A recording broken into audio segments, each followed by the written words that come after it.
Hello and a very warm welcome to this very special edition of Business Plus Outlook for 2025. Well, 2024 has been about a lot of trends, but there are some trends that we would want to touch upon in this very special episode.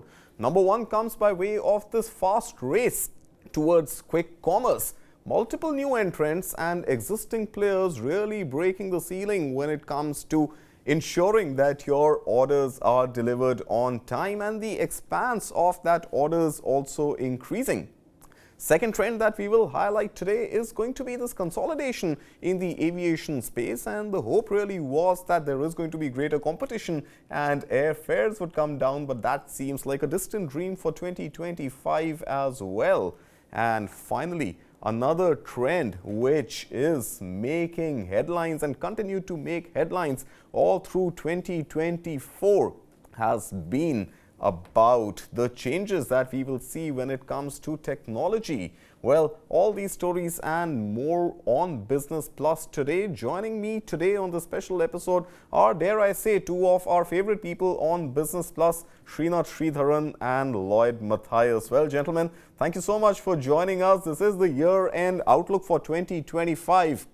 I want to begin first with this race for quick commerce. We had Zomato, we had Swiggy, we once upon a time had something called Dunzo, and now we've got everybody from Ola Dash to Zepto really making a killing when it comes to quick commerce, and not just grocery deliveries but even food deliveries. Lloyd, if I can start with you, quick commerce, a sustainable business model going into 2025?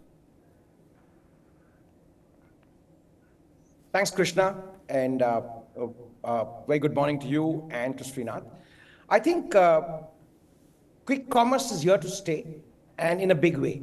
And I must say that, when the early beginnings happened and when initially it was a launch that people would want things within 10 minutes, a lot of us took it a little lightly. I think the reality is two parts. One is that people love to get things almost as quickly as we once got it in the physical world, when you had either had some domestic support or you had a little chotu you'd call and get things within 10 minutes. So I think that impatience culture has caught on across the spectrum. People want it, they want it now. And you want it within arm's reach of desire. So it's one click away and you get what you want. So I think it's here to stay. I think what's truly amazing is how it's spread from everyday groceries right now to a much wider variety of merchandise. I think that's, in a sense, been the true surprise element. Fueled also by the fact that with the variety of competition, two big players right now, but certainly in the next 6 months, I would expect at least three more very significant players coming in, is that as the supply chain and as the last mile delivery network works, this is going to catch on far more significantly. So it's not just daily groceries that people are going to expect within 10 minutes. It's actually, that item that you typically was used to waiting for a day or two through a regular e-commerce delivery. Even that you'd possibly want within half an hour and 1 hour. So I certainly think it's here to stay. And I think the tentacles are spreading with every last mile delivery agent. All right, the tentacles are spreading. Srinath, let me bring this to you. Thanks so much for joining us. We have seen that the domestic, the mom and pop stores, as we used to call them, the local kirana stores, once upon a time feared the wave of e-commerce. And it seems now that e-commerce is not just fearing the wave of quick commerce, but is actually foraying into it, whether it is Flipkart or Amazon, the big e-commerce players. How do you see this momentum going forward into 2025, especially since we are already looking at a $9 billion industry and revenues likely to triple in the next 4 years or so? Hi, Karthik. I want to bring probably a contrarian view to this entire category, right? I mean, as long as the consumption and the overall patterns, spends are increasing, I think everybody is happy. I mean, when e-commerce or let's say formal retail came to India 20 years ago, when let's say the likes of more supermarket or Reliance retail started off, we were fearing that all the kiranas would shut shop. But we have seen even in urban pockets, kiranas have not shut shop. In fact, more number of kiranas have come up. As much as you also see different categories have come up. I think thanks to the consumption patterns increasing and more spends happening. There was a time when all of us had something called an household budget, and today that doesn't seem to exist, including in most of the middle class household. The eating out, the frequency of eating out has expanded, and I think that's also a context as an outcome of urbanization. And if I step back, just to add to what Lloyd had said about the culture of everything now, I call it the Instagram generation is also the other IG, which is instant gratification generation. Uh-huh. Uh, I want everything now. We had pizzas being delivered in 30 minutes. We want everything in 10 minutes. And I would be very, very surprised. And the only two categories are definitely that doesn't seem to deliver in 10 minutes or 30 minutes is ambulance and probably jobs. So it will be very interesting to ask Naukri.com or an ambulance portal to say, can you deliver something in 10 minutes? Otherwise, this seemed to be doable, right? But it is also the era of everybody putting in money saying, let me get it now, because 80 crore Indians are less than 35 years of age. Irrespective of urban or rural, I think there is a propensity of digital commerce. We've already seen Flipkarts and Amazons of the world already expanding their rural presence in India across all pin codes. So what is it going to lead to?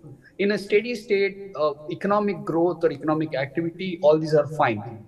Let's say we see 1 year of slowdown in jobs or slowdown in economic activity. Which one would be the first one to fall prey? Would we go back and say, hey, no more Swiggies for this month. Let me go back to my Kirana and buy a ready-to-eat MTR packet, or will we still order from Swiggy? I think Right. that's a larger question. Right. So habit formation, of course, as we know with experience is easy, but discarding a habit you have cultivated over time is difficult to shed. But Lloyd, I want to understand from you, high valuations. In fact, in the month of December, we've seen Zomato actually enter from the Nifty 50 to the Sensex Club of the 30 most valuable companies. It has exceeded the market capitalization even of a traditional brand like Tata Motors. I mean, we have examples of tech companies really outshining the large manufacturing companies even in the US and other mature markets. But I think the borderline fear and the borderline concern with this rise of quick commerce is that is it largely heading towards bubble territory, and could this bubble not withstand the pressure?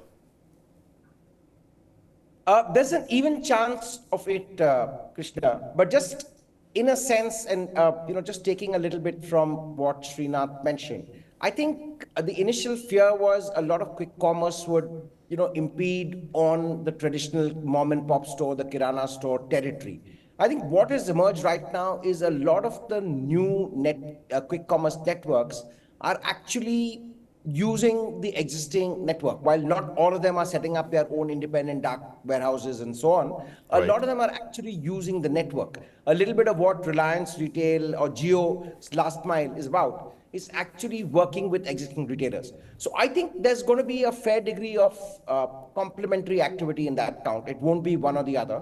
And like Srinath rightly pointed out, back when organized retail came in, there was a definitive fear that the small mom and stop or the neighborhood mobile phone store would disappear. The reality is there is place. As Indians, we still want that little bit of personal touch, and now and then wanting to go to someone who can answer our queries and have a regular store. So I think there will be a coexistence. Of course, at the edges, there will be a diminishing of the overall Kirana store network. In fact, I've read recently that the total number of independent pharmacies or the neighborhood drugstores have come down by as much as 15% in the last 3 years. So there is a definitive impact that is going to happen. But moving forward, I think. I think too many players is bound to result in a shakeout. What we would possibly see in 2025 and 2026 is this growth will be maintained on the back of a lot of good venture capital money. But I think sooner than later, reality is going to catch up. And possibly the market will drill down to possibly 2 or 3 big national players.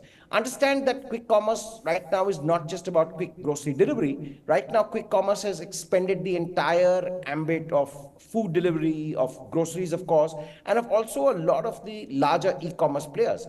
Now, who is going to be those 2 or 3 big players? Clearly, Amazon and Flipkart kind of as incumbents stand right there.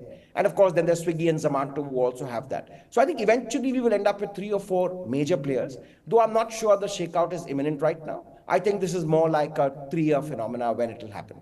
Okay, a 3-year phenomena. Srinath, do you agree with that? Rule of 3 to kick in the quick commerce place as well? And is rule of 3 or let's say rule of 4 even relevant today? And if so, who are going to be, if you were to crystal ball gaze, who would be those 3 dominant players? Because you have 2 listed entities Swiggy and Zomato. Swiggy listed just recently. It's been a few years for Zomato. And then you've got deep-pocketed guys like Flipkart and Amazon also entering the fray. And of course, a new unicorn, Zepto, plus a large company like Ola. I mean, there are far too many players now in this quick delivery space. Who are going to be the survivors in all of this?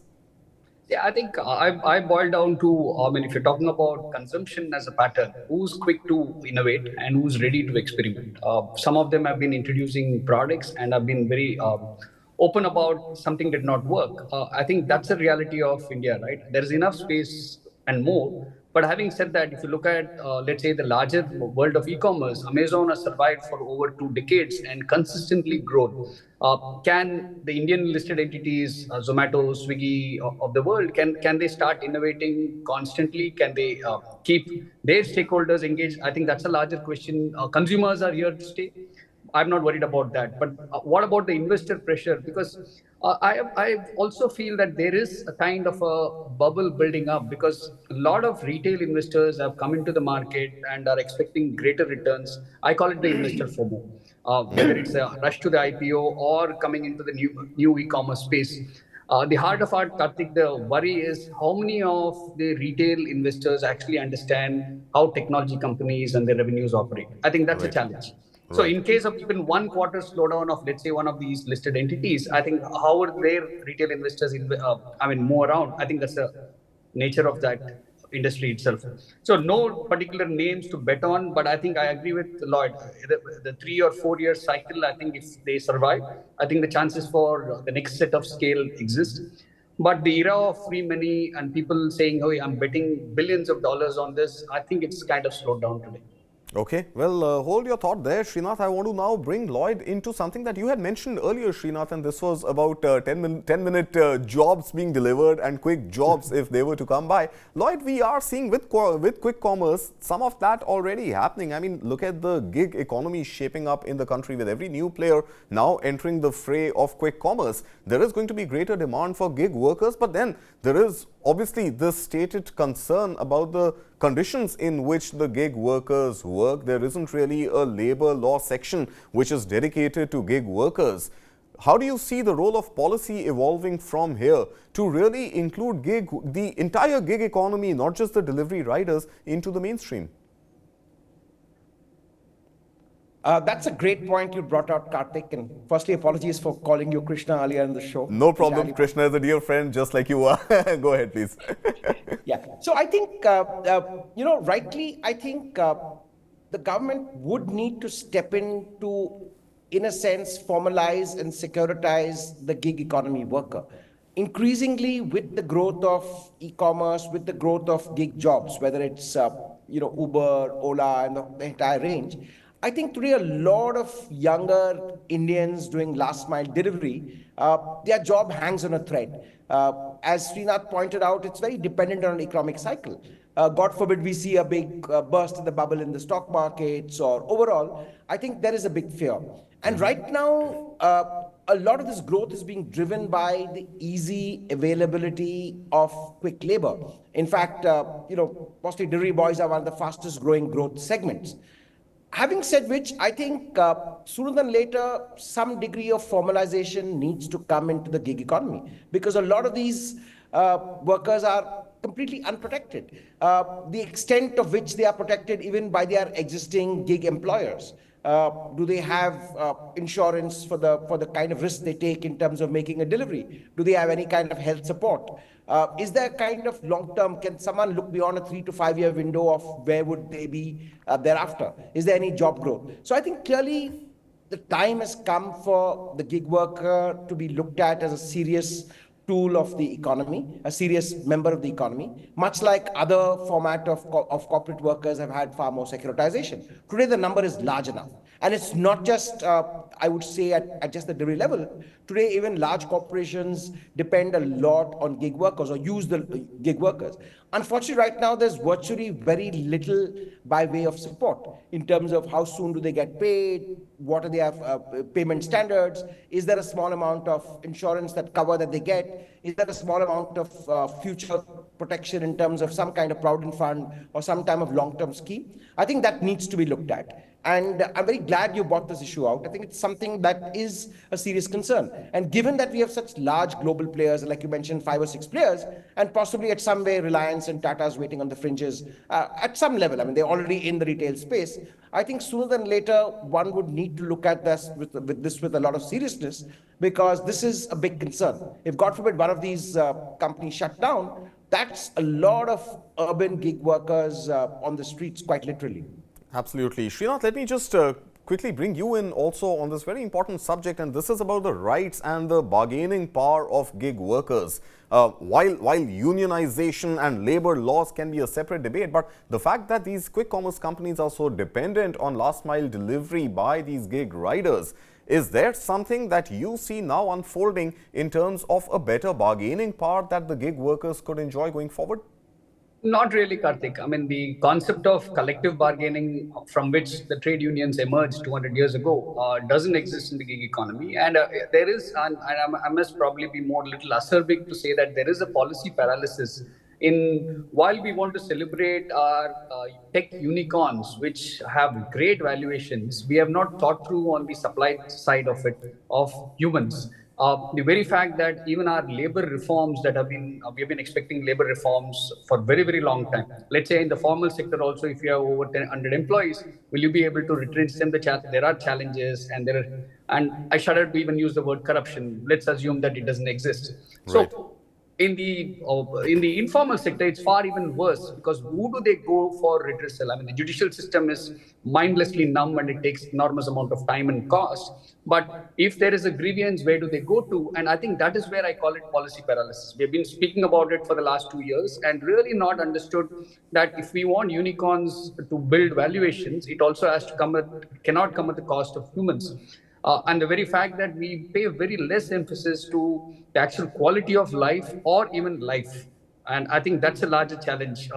How do we solve for it? I think, will it be prerogative of the central policy, or will different states evolve their own regulation? I think that's a conundrum that we are in. Right, we are in that conundrum, and before we close this segment, I want to quickly get your thoughts on something which was touted to be a game changer. It was touted to be the UPI moment for e-commerce by way of ONDC, or the Open Network for Digital Commerce. It's been more than a year that we have been talking about ONDC, reading about ONDC. There have been more number of players plugging into the ONDC ecosystem, but Lloyd, by way of mainstreaming of ONDC, that is something that still seems to be a little distance away. We haven't really seen it yet become the UPI moment of e-commerce, have we? Absolutely, Karthik. I think at some level, ONDC has started to deceive. I think what they started off was that they were clearly stating that they were a protocol. They were not really direct competitors to the big two, Amazon and Flipkart. And they were really trying to establish an even playing field where every buyer had the opportunity to select who he's going to buy from, how he's going to pay, what is the delivery mechanism he's going to use. So keeping it completely open. I think what that resulted in, while it was egalitarian in approach, I think the consumer saw no direct benefit in the real sense, specifically the regular consumer of e-commerce services, for whom one of the two big platforms was 2 clicks away to his next purchase. So there was no real definitive value addition, barring for certain exceptions. For example, in Bangalore, where ONDC had an exclusive tie-up with Namayatri, they were actually able to get far more people on the Namayatri network than, I'm told, Uber and Ola together. Right. But I think ONDC has changed course. What I know for a fact is that they have accepted that just being a protocol player won't work. They will actually need to get in and actually run it as a full-fledged e-commerce app. And they've begun that process. How it pans out is yet to be seen. I All think right.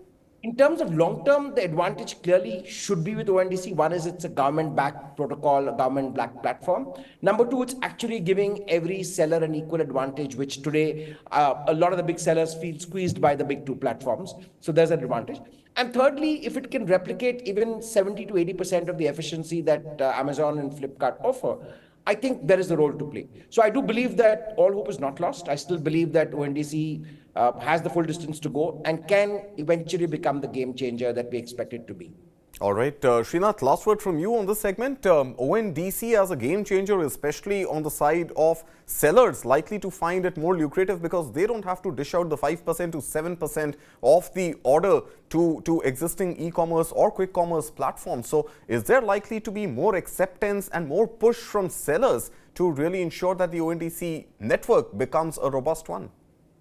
So there, Karthik, I have a mixed bag of reaction. I think ONDC started off as wanting to be government's initiative to steer and anti-monopoly and restrictions around consumer engagement. I think what started off as a good policy intent kind of got confused as should it be a protocol, should it be a platform? I believe that if we are saying that there are free markets and we would regulate better consumer acceptance and resolve for their grievance, there are far better policy interventions we can think of rather than throwing taxpayers' money on a portal like that. I mean, it is definitely to me not a UPI moment at all. UPI disrupted and intermediated a lot of things, processes, as well as brought it at single click usage. There could have been far better policy impetus instead of an ONDC to do it. Two, also, and this is something that I've publicly spoken and written about in the past, saying that what's the message that we are saying, sending out? We are expecting global FDI to come into e-commerce players and platforms, and yet the government spends its own money to build a competitive platform of its own. So it's a confusing message. So I think ONDC started with a good intent, but somewhere lost track of what it really intends to do. There are better policy tools we could have used rather than just build another platform, because we really don't even know the amount of money, because with the government's machinery, the advantage the governments would always have is you have a huge machinery which is not necessarily transparent in terms of what kind of funding goes into it. Like if I know if I'm building a company, I know this is the equity I'm pumping in. Whereas government can use its state machinery in a subtle way, which is not built to actually the cost of building the ONDC. And that's the point I want to make. To me, it is Fair not enough. solved for anything. In this segment, let's shift the focus to aviation. Well, 2024 was the real coming together of Air India and Vistara, and now we see a merged entity in Air India. Well, this was also the year where it became amply clear that Jet Airways or Go First are not coming back, and it was also the year that Indigo continued to rule the roost. There was, of course, later last year, in fact later in 2023, Akasa Air joining the skies, and unfortunately, the Boeing incident in the month of Jan 2024 left it in the lurch for its aircraft order of Boeing 737s. Well, 2024 has been a year of just two main aviation players in Indian skies. And unfortunately, the situation does not seem to be getting much better for the high airfares that you pay even in 2025. Continuing on the show with me are Srinath Sridharan and Lloyd Matthias. Srinath, if I can this time begin with you, help us understand this duopoly that we are stuck in. Well, you do have a Spice Jet and an Air Akasa, but the skies are being commanded by Air India Combine and Indigo. And unfortunately, people like you and me, every time we buy a ticket, we have to really pay through our nose. Is the aviation story going to change in 2025? I'm a little doubtful, Karthik. The reality is we have a duopoly, and even if Akasa's market share were to pick up, it needs far more number of aircrafts available and routes it needs to undertake to simply catch up with Air India and Indigo's number of schedules. So from that perspective, I don't think 25 is going to see any change in market share duopoly of these two majors. I think what else is typically, if you remember, until government disinvested Air India, the conversations in the aviation space used to be around the cost of aviation fuel and the taxes. And of late, we are worried about the deteriorating service situations and the consumer service that is declining. And I think that's a reality, right? I mean, the prices are increasing, and what do we get for those prices?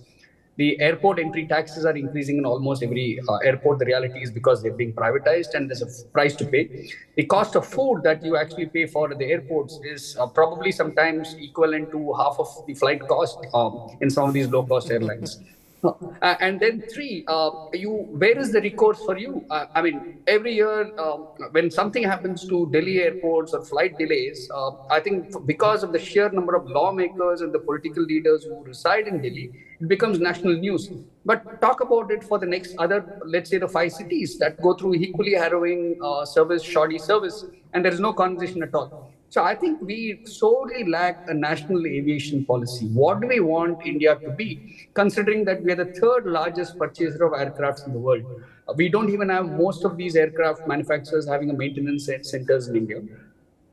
It is, I think, at some point in time, we are very vulnerable from a strategic risk point of view because the two aircraft manufacturers are one is a European and one is an American. And some point, heaven forbid, let's say we get into a kind of a tussle with any of these countries, you can actually weaponize saying that the spare parts are getting delayed. What's going to happen to your aviation sector then? So we have lost out that edge of actually kind of saying that, hey, we are buying 1,000 aircrafts in India, we would rather want to service here. That's one. Two, I think very clearly, any aviation sector, can we put the onus of proving something on the airline and not the passenger? Today, the passenger, it's against loaded against the passenger to prove that something is not there. And I think it is also very fashionable for the political leaders and the civil, anything to say, hey, tweet us your complaint. I mean, then what are they doing? I mean, why is there a regulator at all in the first place, aviation regulator? Right. And so I think that's a challenge with this entire thing. Right. Okay, Lloyd, let me bring you in. So, rising airfares, is it a simple demand-supply mismatch, or is this the duopoly taking consumers pretty much for a ride? If you can unmute yourself, please, Lloyd. Thanks, Karthik. I would say the duopoly is a matter of serious concern. As you rightly said, we are in a duopoly, and the situation is unlikely to change, not just in 2025, but I would sense in the next couple of years. The big concern I have, and aside from all the points Srinath made, I think is that right now the regulator has to at least ensure that there are a lot of routes where either one, in fact, only one of the two dominant players actually plays. So there are a lot of these smaller routes, not the trunk routes, where there is actually a clear route monopoly for one of the players, the dominant player, in this case, Indigo. And in that case, there clearly is every incentive for them to maximize on pricing, which is as any business would do. And I think that is a big concern, right? So right now what we have is an industry that's stacked almost 65% with one player, and let's say another 30% with the second, which is hopefully rapidly growing. But sooner than later, this could possibly be a 50-40 scenario, which is not desirable for an aviation market the size of India, with all the additional growth that we expect in the next couple of years.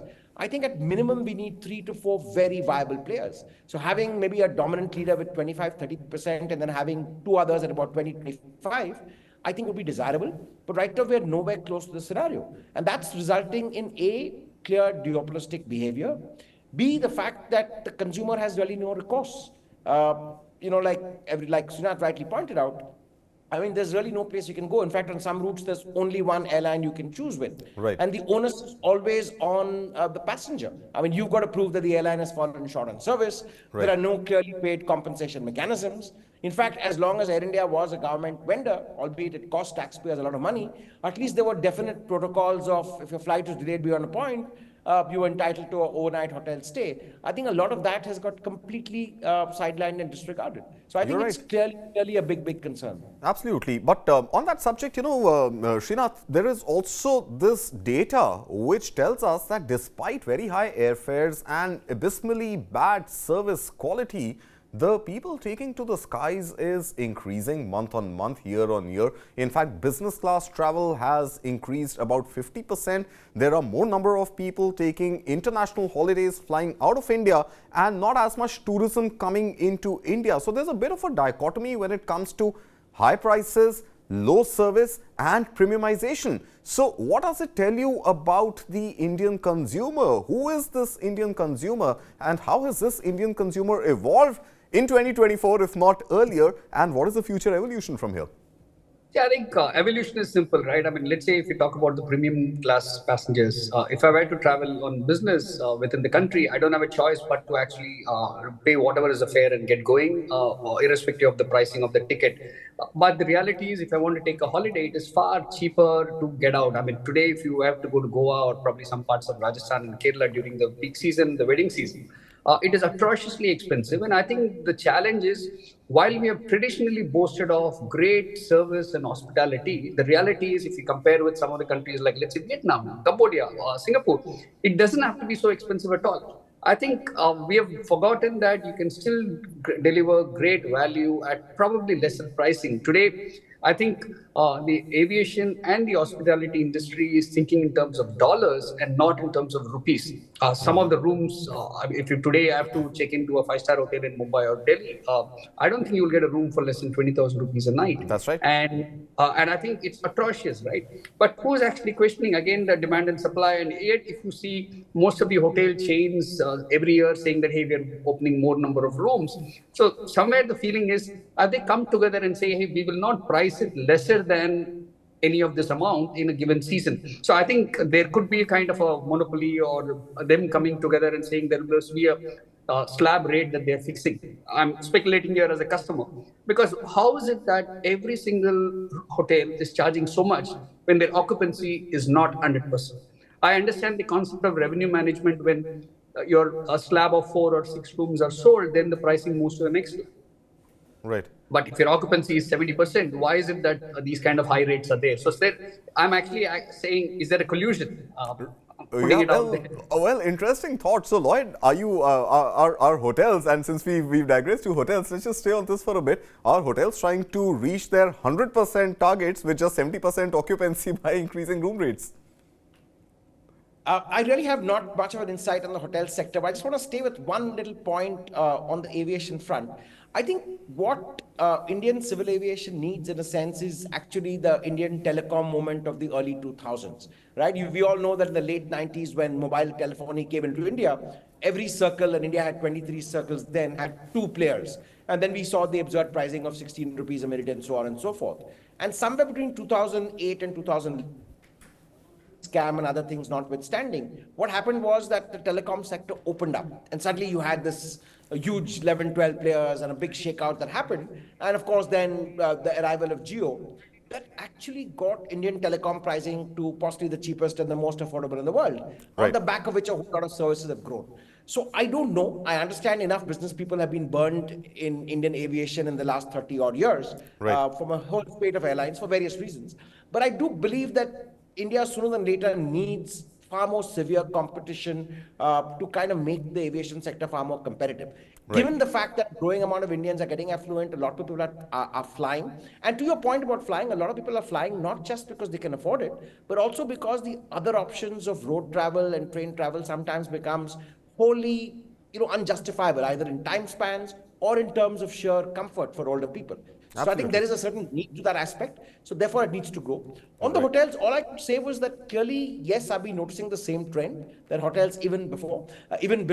But I think a lot of them have been riding on two big booms. I think the first is, the big wedding thing. I'm told that a lot of the luxury chains, almost 20% of their entire revenues are coming from the large destination weddings, which is becoming huge, even though the number of foreign business travelers in India has kind of been plateaued or almost declined. So I think that's one big factor. And two is the fact that a lot of hotel travel or a lot of the hotel business is still focused around the top 20 cities, right? So it's not really evenly spread like in many other markets in the world. All right. Srinath, let me bring you in. I want you to respond to the comparison that Lloyd had given on data prices and India emerging as among the cheapest data destinations in the world. There was a very pivotal moment for data costs in India to come down, and that was the entry of Reliance Industries and Jio really coming and disrupting the market. So does it entail a real deep-pocketed disruptor to enter the aviation space? And we thought we had one in the Tata Group. So if it's not going to be Tatas who will act as the disruptors, then is there a case for Reliance to enter aviation? So a slight different angle that I'm going to throw back at you, Karthik. I mean, if you look at, let's say, the Tatas, their brand architecture, to me as a consumer, has always been very confusing. When they had hotels, Ginger Hotels, I mean, it went through a series of brand architectural changes before they kind of found their own sweet spot. And I'm not sure whether Ginger is still the market leader in that category. I think very similarly, I think I would give a lot of credit to the first disruptor that we saw in aviation industry was Air Deccan, right? I mean, a low-cost airline which came and innovated and really said it's all about the common man, started flying to smaller pockets, smaller towns. And I think Indigo has picked up and learned from that. I mean, but for their recent entry into the business class, whatever might be, let's say, the reactions, consumer feedback about Indigo, the reality is over the last 18 years, they've innovated and stayed the course about being low cost. But I think the challenge is that low cost itself has now increased in terms of pricing. Absolutely. So do we need a larger a disruptor? I don't think so. I think probably an Akasa Air could also be equal disruptor. But I want to just step back and say cultural, right? I think if you look at Indigo's balance sheet, Karthik, very interestingly, a large portion of the revenue comes from non-aviation business, which is food served and other experiences served, which means you want a fast track entry, that's a 400 rupee ticket, all of that, right? So which means that even a low cost airline passenger is actually consuming a sandwich and a coffee worth 400 rupees. And I think that's the nature. It's more cultural than to say anything. If you do a low cost airline, let's say in the US, they're okay with the cookie and water. But here we want, for 1 hour, 45-minute flight from Mumbai to Goa, we want a meal to be served and we want it hot and we want a hot coffee, all of those. And I think that is not going to change. So how are we going to actually bring some of this question mark? And I don't think, I think we need somebody who thinks passenger as a DNA. I don't know whether Tata's, despite their pride about aviation, because JRD Tata kind of was the father of modern Indian aviation, the reality is Air India under them is going through tremendous stress. And I don't think that we are seeing visible efficiency of management so far in the any of the airlines that Tata's have run, at least in the recent past. And here I'm speaking as a passenger, not as a commentator about the brand. Right. So the larger one, do we need disruptor? I don't think so. I think the disruptors, we'll have to then be worried. SpiceJet was supposed to be a disruptor, but we ran into financial struggles. So we want airlines to kind of exist and make money, but at what profit and at what cost? Right. Lloyd, final question to you on this segment. There was once upon a time where we've been talking about it, low-cost carriers, LCCs was a buzzword. It seems, those days are far over. But there was a fear among international aviation players on entering the Indian market because Air India was controlled by the government. And the fear, if I remember correctly, at that time was that as long as you have the government incumbent in industry, competition becomes impossible. Today, the skies are clear. The level playing sky is available for all to sort of, tap into. But we haven't really heard any news of any foreign carrier, international carrier, looking at an FDI route coming into Indian skies and operating domestic services. What is stopping international airlines from coming into India when the market is so ripe? You're right, Karthik. I think that is a big opportunity. And I would just want to say one more point. I think, while Air India is still slowly getting its act together, I know it's been 2 years since the Tatas took over, their aircraft orders are placed. I think they are best suited to actually do the disruption act and actually create, because in a sense, they have the DNA, at least the airline, the inherited businesses that they have. One is Air India Express, which is the low cost carrier of Air India, then of course the core Air India, and then the fact that they've merged Vistara in. So in a sense, they have play across the spectrum. They could offer a great premium service, they could offer a great mass market service, and indeed they could even have a low cost carrier that in some ways competes with what Indigo set out to do initially, though of course Indigo is now broad-based itself. So I think clearly Air India has a lot more to do and play out, but I do think the size of the Indian aviation market will sooner than later prompt a global player to look at the possibility.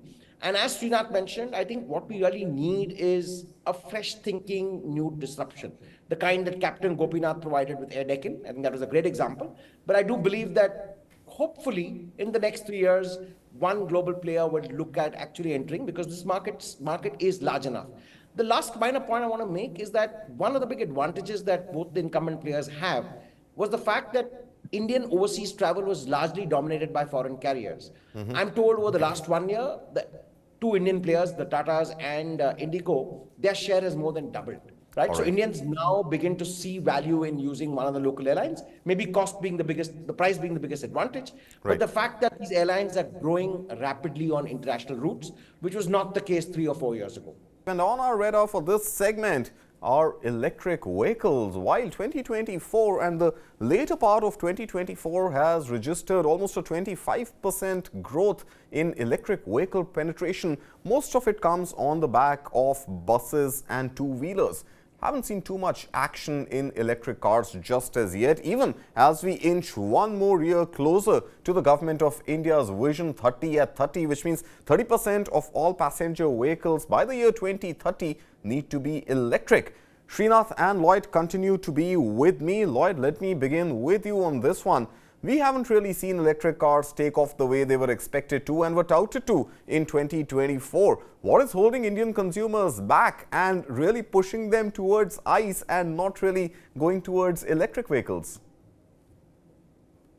I would say, Karthik, the biggest inhibitor in a sense has really been the fact that there hasn't really been a big, exciting new offering, right? Again, everyone who's conscious and wants to move to the electric bandwagon, I think is looking for a affordable but a cool option. And I think we haven't had that big disruption. The kind that, let's say, in the ICE vehicles, what Alto provided a few years back, and then came, of course, Swift Desire in a sense. I think that hasn't happened. The other concern, I think, really is infrastructure is yet to fall in place. And I'm really talking about at least a small sliver of urban India, where people residing in condos and such like. I think the big concern clearly is about, do we have adequate infrastructure? There is clearly a concern of range anxiety. No one really knows what are the policies, how are they going to evolve. So there's a lot of regulatory uncertainty. Having said which, I want to point out that clearly the focus of the government has to remain with mass transportation, right? So as long as state transport buses, as long as city transport buses, as long as two-wheelers, as long as three-wheelers go heavily electric, we still have hope. And given the fact that vehicular pollution is a big part of pollution in northern India, I think there's still hope. But yes, four-wheeler and private car ownership acceleration has to happen. But I think sooner than later, we've got to see a lot of the big fleet operators moving in a big way. And here I would certainly think that the big two ride-hailing operations, Ola and Uber, have to lead the charge. Right now, I'm told that less than a very, very small fragment or segment of their offering is electric. That has to grow. And of course, the more traditional bus transportation of all our large cities. Okay, and for private vehicles, Srinath, if I can bring you in now, private vehicles is Maruti Suzuki's launch of a slew of electric vehicles starting 2025 expected to be a game changer. Yes, Karthik, I mean, to that extent, but again, as Lloyd said, the proportion of the total sales to the electric vehicles that they would sell has two problems, according to me, in addition to what Lloyd spoke about, infrastructure being a problem. I think I would call it simply standardization is missing, which means it's almost like the mobile phone problem. We have different Android, iPhone, Samsung, different phone, and the chargers units are very, very different. So until Europe came up saying that, hey, Type-C charger for everybody from 2024 or 25 is when everybody started thinking standardization. Today, if you were to drive from Bangalore to Mysore and you want to charge your electric vehicle, there are some infrastructure points where you can actually stop your car and charge.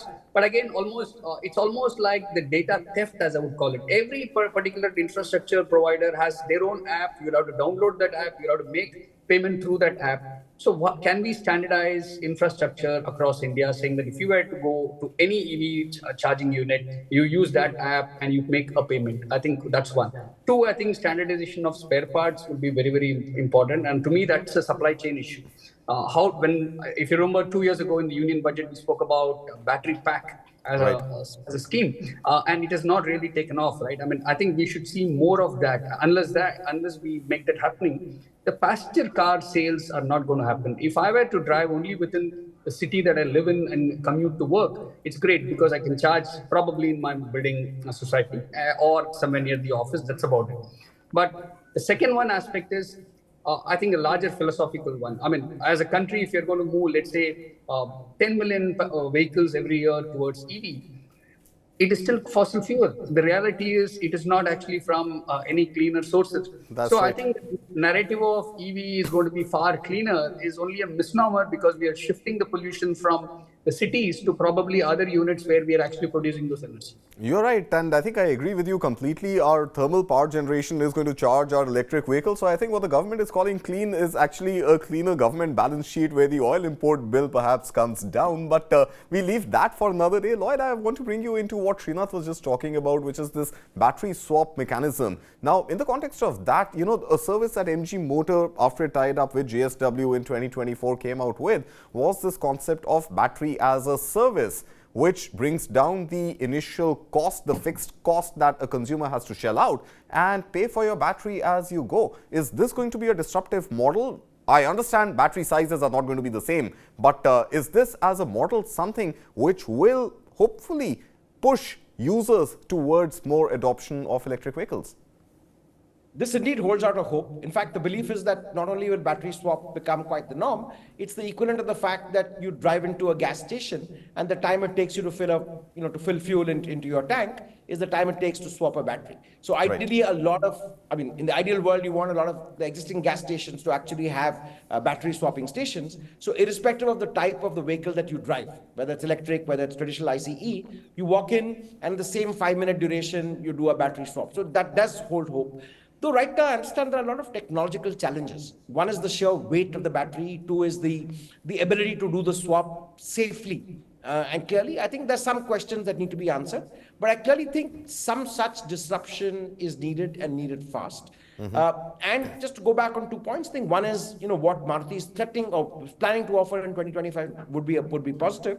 The other, hopefully, is having a big global player. I know a lot of it is the optics of a Tesla coming in and, possibly attracting that small microcosm of 0.1% Indians, but that will still make it cool and Right. to a vast percentage of people. For a lot of people right now, that additional effort is just not worth it. A, Right. more, B, under the anxiety. And third, it's really not a statement that certain kind of people want to make, barring those who really feel deeply conscious about the environment. All right, well, making electric vehicles cool is the proposition that Lloyd is coming out with, but there is something which is fairly hot right now at the moment and is going to intensify in its heat, Srinath, as we move a few days further into 2025, and that is going to be President-elect Donald Trump in the US taking charge and slapping tariffs definitely on China, perhaps reciprocal tariffs as he calls it on India as well. Now, the entire electric vehicle machinery which runs on batteries, and batteries being 70% of the cost, are actually dependent on China. What happens in the changing global dynamics when you have Donald Trump in the Oval Office calling the shots and electric vehicles being perhaps a casualty of those changes in policy? Karthik, I think it's a very fair question. And I want to add, recently also a union minister said that we'll have to start thinking and moving to electric vehicle without the incentives that it has been built on. I think if you add that complexity as well, I think, are we trying to wash our green guilt? Because here is a new president coming in, President Trump, who does not believe in climate change. So what's going to happen? He's only worried about his own domestic constituents, and probably rightfully so as a head of state. So the challenge is, will the cost go up? I think yes. For us, I think the rare minerals and materials that we want for EV component is available elsewhere, let's say Ukraine and others. But reality is India does not build batteries. It is China. And I think we are going to be caught between the devil and the deep sea, literally speaking, the US and the China, not necessarily in that order. So will our EVs go expensive? Probably yes in the short term. But is there an answer? I don't think so, Karthik. I go back to that, what I said. We are trying to, I think, assuage our green guilt. And as Lloyd said, it's a cool quotient today to say I drive an EV car. How many of us truly believe that we're doing it for a safer planet, a cleaner planet, and for the rest of our next generation? We don't. I think that altruism is, I think, overrated to a large extent. All right, Lloyd, final word from you on this newfound love with electric vehicles all over the world, especially in Europe, where the target is to have 100% of the fleet converted to electric by 2035. And of course, I mean, we've seen a lot of shakeout in Europe, especially Germany's car industry. What does this leave India with? Because we honestly don't have the best EV standards anywhere globally to emulate. So it's pretty much India getting into the same territory that US and Germany and China are entering, China being the most advanced amongst them because of the resident advantage of producing its own batteries and hence being able to really sell electric vehicles cheap. So for India, it is as much of an experiment as it is for much bigger, much richer economies when India doesn't really have the financial muscle to make a mistake in this particular technology. You're right, Karthik. Too many unanswered questions. Let me attempt to tackle two. I think one, clearly we need to have a very clear roadmap in terms of how do we hope that we will electrolyze our entire vehicular population. Two, the larger philosophical question that Srinath touched upon is that are we really moving the problem just one step back? Which means we'll still have the bulk of our power production coming out of thermal plants. Right. So effectively, we're not really changing too much. I think those are the two fundamental questions that need to be answered. I think the third, which I think is a larger issue, is that are we riding too heavily on vehicles as a source of clean environment? I mean, the realization is that today, India with with a long summer has a lot of potential on other forms. Solar energy is one part that we vastly underutilize. And today there's evidence that the cost of solar cells has come to a level that almost matches traditional generation. Right. Now, should about 20% of our electric generation happen through solar, the domestic consumption and I would say, business consumption, I think that would be, to my mind, a far more gettable, achievable target that can be pushed towards, as opposed to all the excitement around electric vehicles. So I think that's something that also needs to be looked at in an even hand. All right, well, pragmatic, realistic expectations being set here by Lloyd and pertinent questions being asked by Srinath. Well, gentlemen, thank you so much for joining us on this special edition of Business Plus as we stand at the threshold of 2025. Through the year, we will keep inviting you to keep coming to News9 Live and sharing your inputs. But with that, it's a wrap on this special edition. Thank you so much for watching.